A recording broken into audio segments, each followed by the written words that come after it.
Just wanted to talk about why I think that health workers should reject the pay offer that's recently been offered us by the government and by NHS employers.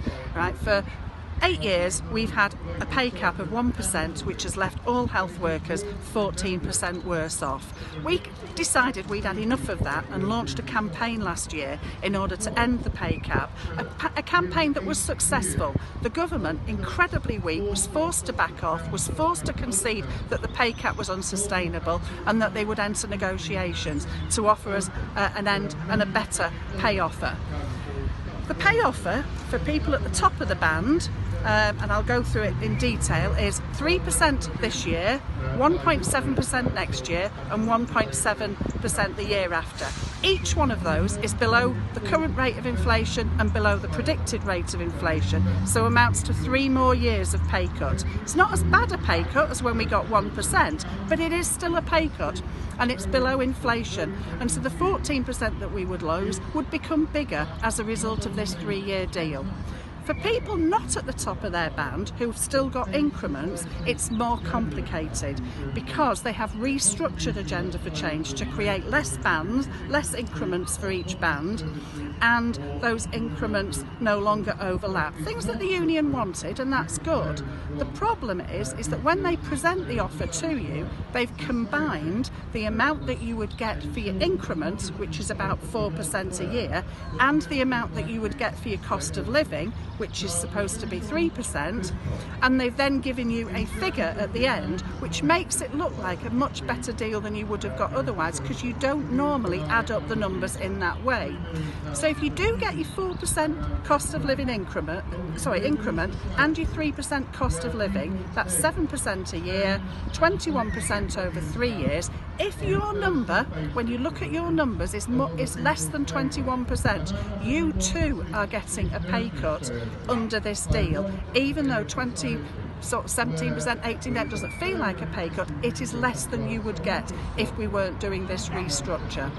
On top of that, there is a number of strings. They're wanting to cut unsocial hours payments for bands 1 to 3 and for ambulance workers, and to cut the amount that they get paid when they're on the sick. Both of which means that the very lowest group of workers, bands 1 to 3, will actually be paying for part of their pay rise themselves. An outrageous suggestion for some of the hardest working, most undervalued people within our health sector.